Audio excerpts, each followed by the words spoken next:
तरीके से मान लो, इस तरीके से मान लो, मतलब 3D जैसे भी रख लो। तो ऐसे ही इस पृष्ठ से जितने भी हमने 1 2 माना है कि इसी तरीके से वो जा रही है, इसके अंदर से होते हुए जा रही है विद्युत फ्लक्स, इसलिए इसको 3D वे में ऐसे दिखाया गया। तो जैसे ही अभिलंब जितनी भी विद्युत बल दिखाए जाएंगी वही आपकी विद्युत फ्लक्स कहलाती है। हेलो डियर स्टूडेंट, कैसे हैं आप लोग? तो आशा करते हैं कि आप लोग स्वस्थ होंगे, बेहतर होंगे और बेहतरीन तरीके से अपनी पढ़ाई कर रहे होंगे। तो आज के सेशंस में हम देखने वाले हैं कि आखिर व्हाट इज इलेक्ट्रिक फ्लक्स, वैद्युत फ्लक्स क्या होता है। हमने फर्स्ट चैप्टर स्टार्ट के बहुत सारे टॉपिक क्लियर कर लिए हैं। तो प्लीज अगर आप चैनल पे नए हैं तो चैनल को सब्सक्राइब करके बेल आइकन को जरूर दबा लीजिएगा, ताकि आपको हर एक क्लास की नोटिफिकेशन टाइमली मिल सके। और आप जाके इसके पहले के जो फर्स्ट चैप्टर के लेक्चर है उन्हें देख लीजिएगा, क्योंकि अगर हम स्टार्टिंग से पढ़ते हैं तो हमारी सारी चीजें मतलब क्लियर होती जाती है। हमने सबसे पहले आवेश देखा था कि आवेश के, फिर उसके बाद टाइप क्या होते हैं, फिर प्रॉपर्टीज देखते हैं कि आखिर वो प्लस माइनस है तो किस प्रकार का इलेक्ट्रिक फील्ड जनरेट करता है, क्योंकि आवेश है भाई तो इलेक्ट्रिक फील्ड तो निश्चित होना ही है। तो प्लस वाला हमने देखा था आउट द, और जो माइनस वाला होता है वो in the electric field generate करता है। फिर इन 2 आवेशों को मिला के हमने परिमाण में समान लेकिन विपरीत आवेशों को मिला के द्विध्रुव बनाया, फिर द्विध्रुव पढ़ा, फिर उसके बाद द्विध्रुव आघूर्ण पढ़ा, फिर उसके बाद टार्क्यू, जैसे कि किसी एक समान विद्युत क्षेत्र में अगर हम द्विध्रुव को रख दें तो उस पर मतलब कितना बल लगेगा वो हमने निकाला था। फिर उसके बाद एक्सियल और इक्वेटोरियल में हमने इंटेंसिटी निकाली थी। और आज के सेशन में हम फ्लक्स देखेंगे ताकि हम आगे गॉस की प्रमेय देख सके, क्योंकि ये सारे एक दूसरे से रिलेटेड है। फिर उसके बाद हम इसमें अनुप्रयोग भी देखते चलेंगे। गॉस की प्रमेय वैसे ही बहुत इंपॉर्टेंट होती है। तो आइए उसके पहले हम देख रहे थे कि वैद्युत फ्लक्स, व्हाट इज वैद्युत फ्लक्स। तो वैद्युत फ्लक्स की अगर डिफिनेशंस देखें तो हम डिफिनेशंस में लिखते हैं कि किसी वैद्युत क्षेत्र में, वैद्युत क्षेत्र में किसी बंद पृष्ठ से अभिलंबवत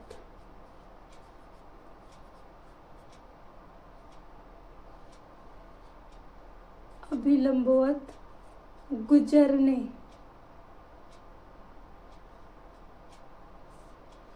वाली वैद्युत बल रेखाओं, वैद्युत बल रेखाओं की कुल संख्या वैद्युत फ्लक्स के बराबर होती है।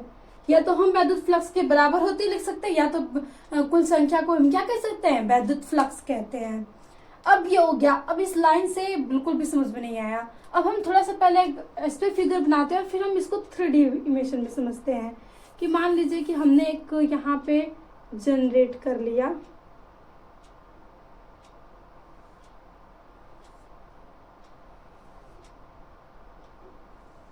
ये आपका एक बंद पृष्ठ, मतलब ये प्लेन एक हो गया, पृष्ठ हो गया। अब कहा जा रहा है कि इस पृष्ठ से अभिलंबवत जितनी भी रेखाएं होंगी उनकी कुल संख्या किसके बराबर होगी, उनकी कुल संख्या को ही वैद्युत फ्लक्स कहेंगे। इस तरीके से अभिलंबवत लिया जा रहा है। अब देखिए इसको हम प्रैक्टिकली अगर समझे तो ये छोटा सा एग्जांपल है कि ये आपका एक पृष्ठ हो गया, ये पृष्ठ हमने मान लिया ना। अब देखिए यही है अभिलंबवत, ये अगर हम देखें पृष्ठ के तो ये अभिलंबवत ही जा रही है। यहाँ से देखोगे तो आप 90 डिग्री का एंगल बन रहा है, चाहे जैसा भी रख लो, इस तरीके से मान लो, इस तरीके से मान लो, मतलब 3D जैसे भी रख लो, तो ऐसे ही इस पृष्ठ से जितने भी हमने एक दो माना है कि इसी तरीके से वो जा रही है, इसके अंदर से होते हुए जा रही है विद्युत फ्लक्स, इसलिए इसको 3D व्यू में ऐसे दिखाया गया। तो जैसे ही अभिलंब जितनी भी विद्युत बल रेखाएं जाएंगी वही आपकी विद्युत फ्लक्स कहलाती है। इस पूरे पृष्ठ से हमें लेना, जो भी हम पृष्ठ मानेंगे इस पूरे पृष्ठ से जितने भी, ऐसे हमने पेन को मान लीजिए इसमें घुसाया है, ऐसे ही ये विद्युत बल रेखाएं हैं, ऐसे इस पूरे पृष्ठ से जितनी विद्युत बल रेखाएं जाएंगी वही आपकी कहलाएगा इलेक्ट्रिक फ्लक्स। तो आई होप अब आपको समझ में आ गया कि अभिलंबवत कैसे कहा जा रहा है। और ये हो गया आपका फिगर। जब आपको ऐसे बनाना होगा तो आप इस तरीके से फिगर बना सकते हो 3D व्यू में। अब देखिए हम देखते हैं कि हम जो विद्युत फ्लक्स होता है, विद्युत फ्लक्स एक अदिश राशि है, एक अदिश राशि है जिसे फाई ई से प्रदर्शित करते हैं, फाई ई से प्रदर्शित करते हैं। ये हो गया आपका विद्युत फ्लक्स। अब ये तो हमारा डिफिनेशन हो गया। अब हम इसको मैथमेटिकल टर्म में इसका फार्मूला निकालते हैं। तो फाई ई बराबर आपका क्या आना चाहिए, कहा जा रहा है ना टोटल पूरे पृष्ठ से जितने भी आपकी विद्युत बल रेखाएं जाएंगी, तो इसे ही मान लीजिए हम यहाँ से कर लेंगे समाकलन, पूरे का बोला जा रहा है ना यहाँ से E इंटू ई वेक्टर इंटू डी वेक्टर, ये हो जाएगा। ये आपका फार्मूला और ये आपकी डिफिनेशन, ये एक दूसरे के बराबर है। कहा जा रहा है कि फाई मतलब जितनी भी, अगर इसको हम इलेक्ट्रिक फील्ड में रख रहे हैं, जितनी भी पूरी एरिया होगी उतनी एरिया तो ही डिफाइन करेगी, हाँ यहाँ से कितनी विद्युत बल रेखाएं जा रही हैं, तो उतनी पूरे पृष्ठ से विद्युत बल रेखाओं की संख्या वही आपकी क्या कहला रही है, इलेक्ट्रिक फ्लक्स कहला रही है। अब हम इस थोड़ा सा इसको कर लेते हैं यहाँ से ई आपका, ये भी देखोगे कि आपके पास ई वेक्टर, आपने ये पढ़ा होगा कि ए वेक्टर इंटू बी वेक्टर बराबर होता है ए बी कॉस थीटा। ये मैथमेटिकल टर्म्स है, आप समाकलन में पढ़ते हैं और फिजिक्स के 11th में भी आपने शायद पढ़ा होगा कि ये सारी चीजें फार्मूला याद करिए। फार्मूला है कि E vector into B vector बराबर होता है ए बी कॉस थीटा। तो यहाँ पे भी हमें लिखना होगा E into D A cos theta. ये चीजें हो गई आपके पास। अब आप इसे क्या करते हैं, ये फाई ई बराबर ई और आप डी ए का क्या कर दो,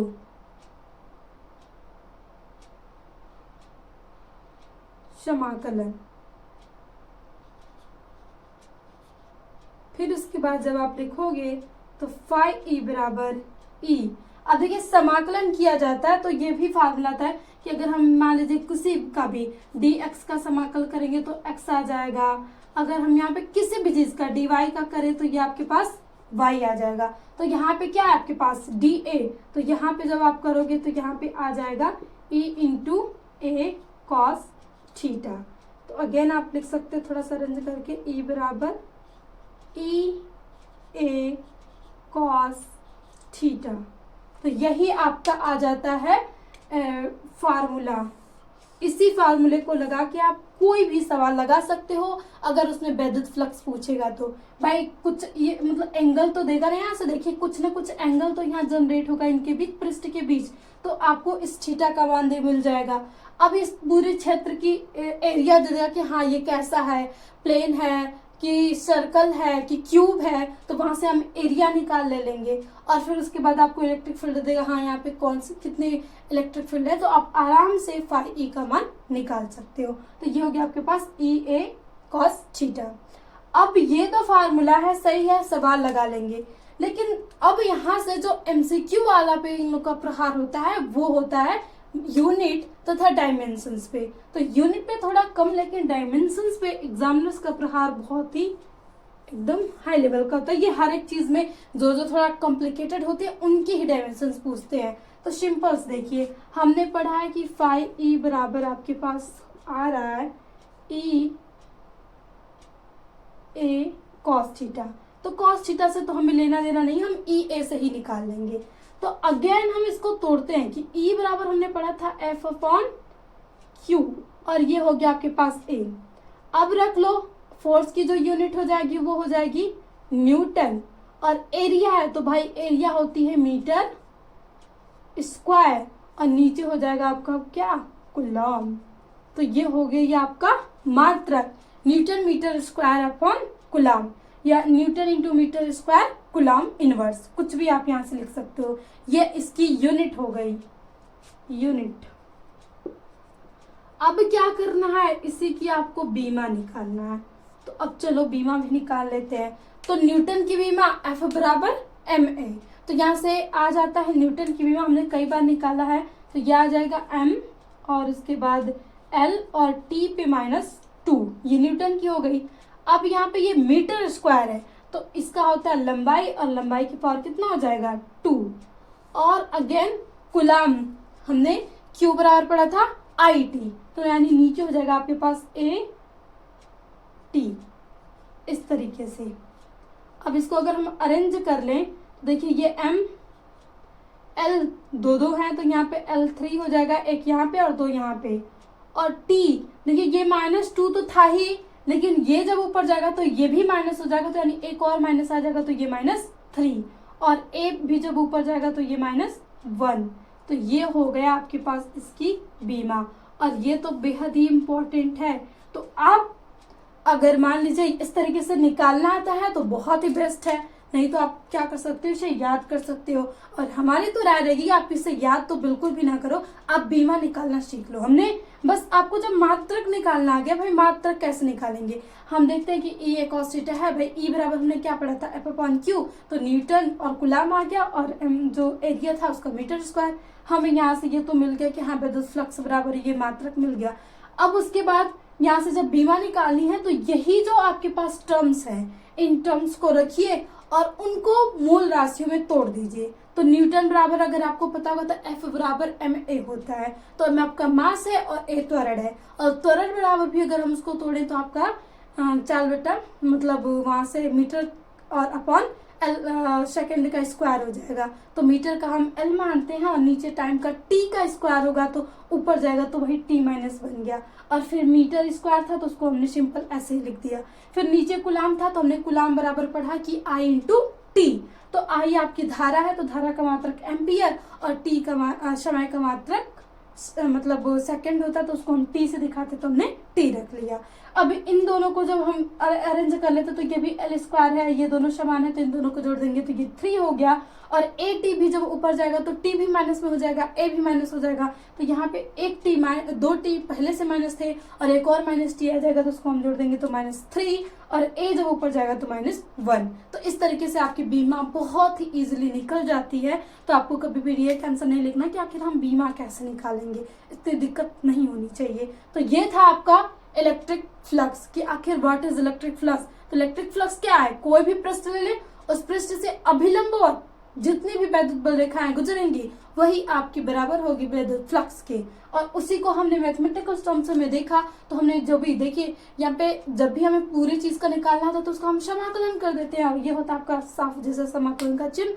तो ये समाकलन E vector into D A vector. फिर उसके बाद जब इसको E वेक्टर और डी वेक्टर को सॉल्व करते हैं तो ए वेक्टर बी वेक्टर बराबर होता है E a cos थीटा, तो वही हमने यहाँ पे लगा लिया। फिर E तो कांस्टेंट है, इसको हम बाहर कर लिए। फिर phi D A cos theta भी तो रहेगा ही, ये तो एंगल है। फिर उसके बाद ये डी ए बचा था, तो यहाँ से हमने देखा कि फाई मतलब ये भी आप ब्रैकेट में कर लो। किसी का भी अगर हम पूरे का समाकलन करते हैं अवकलन डी एक्स डी वाई, तो वो एक्स वाई ही हो जाता है, तो यहाँ पे ए आ गया। फिर cos थीटा, तो ये आपका मैथमेटिकल फार्मूला आ गया, और ये आपकी यूनिट हो गई, और ये आपका बीमा हो गया। तो इलेक्ट्रिक फील्ड्स आई होप आप लोग को समझ में आ गया हो। और अब आपको अगर जिस पे जब हम ये फार्मूला याद रहेगा तो सवाल करवाएंगे तो बहुत इजीली आपको सवाल लग जाएंगे, और फिर आपको मात्रक बीमा भी क्लियर हो गई। तो आई होप आपको इस सेशन से बहुत ही कुछ सीखने को मिला हो, और आपका एक और स्टेप फिजिक्स में बहुत अच्छे से समझ में आ गया हो। तो एक प्यारा सा कमेंट्स जरूर करिएगा कि आखिर आपको क्लास कैसे लगी, और आपका जो भी डाउट रहेगा उस डाउट को भी आप कमेंट बॉक्स में कर देगा, आपके सारे आंसर मिल जाएंगे। तो अगेन इसी के साथ इस सेशंस का यहीं पे करते हैं एंड, और आपसे मिलते हैं नेक्स्ट क्लास में। तो always be happy and work hard और जय हिंद।